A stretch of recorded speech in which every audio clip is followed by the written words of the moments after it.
සල්ලි හම්බ කරන්න හරි කොහොම හරි සල්ලි හම්බ කරන්නෙත් හොඳට ජීවත් වෙන්න කියලා හිතාගන්නේ. පස්සේනේ තේරෙන්නේ සල්ලි හම්බ කරා කියලා හොඳට ජීවත් වෙන්න බෑ කියලා. ඒක ඉතින් කරන්න දෙයක් නැහැ. ඒක අවුරුදු 70ක් 80ක් කරනකොට තේරෙනවා සල්ලි හම්බ කරා කියලා හොඳට ජීවත් වෙන්න බෑ කියලා. ඉතින් කරන්න දෙයක් නැහැ. දැන් එහෙම හිතාගෙන වැඩ කරන්න ඕනේ. දැන් එහෙම මේ සල්ලි හම්බ කරපුවාම හොඳට ජීවත් වෙන්න පුළුවන් කියලා 150ක් හිතා ගන්න ඕනේ. ඒ වගේම හොඳ පෞරුෂයක් ගොඩනගා ගත්තාමත් හොඳට ජීවත් වෙන්න පුළුවන්. තව ටිකක් එහාට ගිහලා ඉතින් පෞරුෂය හොඳයි නම් ඕන විදිහකට සල්ලි හම්බ කරන්න පුළුවන්. ඒක එක ක්‍රමයක් විතරයි ඉගෙනගෙන රැකියාවක් කරලා සල්ලි හම්බ කරනවා කියන්නේ ඒක එක ක්‍රමයක්. කියවීමෙන් දැනුම ලැබෙනවා දෙකක් අපි හිතමු දෙකක් ලැබෙනවා. මොකද්ද ලැබෙන දෙක? එකක් දැනුම ලැබෙනවා අනිත් එක මානසික තෘප්තියක් ලැබෙනවා. කියන්නේ ස්ට්‍රෙස් ෆ්‍රී වෙනවා. නිදහස් මනසක් ඇති වෙනවා.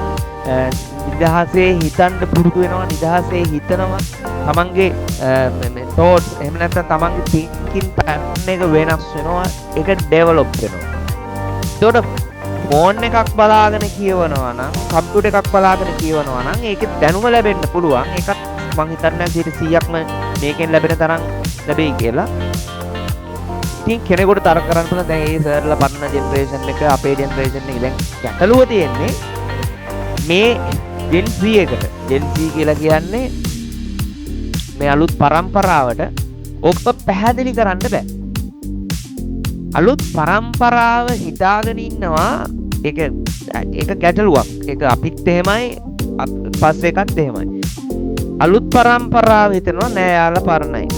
එයාලගේ ජෙනරේෂන් එක නෙමෙයි මේ දැන් අපි කිව්වොත් කෙනෙකුට ඔයාලා දෙන්නකෝ ඇඩ්වයිස් එකක් එයාලා කියන්න පුළුවන්. ඔයාලගේ ජෙන් එක නෙමෙයි මේ අපේ ජෙන් එක. අපේ ජෙන් එක ඔය පොත් කියවන්නේ නැහැ. අපේ ජෙන් එක කියවන්නේ PDF. ඒත් කොයිති මොලේතරම පේනවනේ නේපාලේ. ජෙන් Z එකේ මොලේතරම පේනවනේ නේපාලේ. දැන් හිතන්න ජෙන් Z එක අහන්නෙම ආවේගශීලී සින්දු.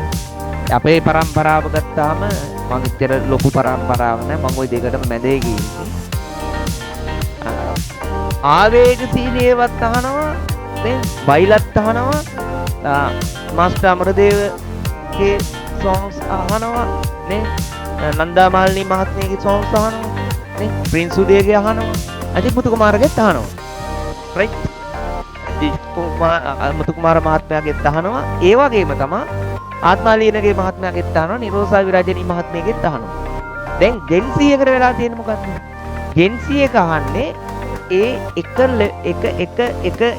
රේන්ජ් එක වයිබ් එකේවා විතරයි අනිත් වයිබ් එකකට මාරු වෙන්නේ නැහැ එතකොට එයාලගේ පර්සනැලිටි එකට හානි වෙනවා පර්සනැලිටි එකට හානි වෙනවා පර්සනැලිටි එක බිල්ඩ් අප් වෙන්නේ නැහැ එයාට අනිත් ඒවා එක්ස්පීරියන්ස් කරන්න එයාලා කැමති නෑ එයාලා කැමති දේ එහෙම කරන්නේ ඒකට ඒ නිසා ඕවගේ ගැටලු තියෙනවා ඒ නිසා ඔයාලට ඔයාලගේ ළමයින්ට හිතවතුන්ට මේ හැමෝටම හොඳම දේ මේකට හොඳම විසඳුම තමයි හැමෝමත් එක්ක ඔයා මං කියනවාට ගෙදරින් එළියට ගිහිල්ලා කොහේ හරි තැනක ඉඳලා ස්වභාව සෞන්දර්ය කොළපාට ඇස් දෙකට දැකලා මේ හොඳ හුළඟක් හොඳ ආස්වාස පාස්වාස කරලා දවස් දෙකක් හරි ඔයා ෆ්‍රෙෂ් වෙනවා ඔයාගේ පර්සනැලිටි එක හැදෙනවා ඔයාගේ ළමයි වෙනස් වෙනවා ළමයි වෙනස් විදියට හිතන්න පුළුවන් තරම් ඇවිදින්න ඕන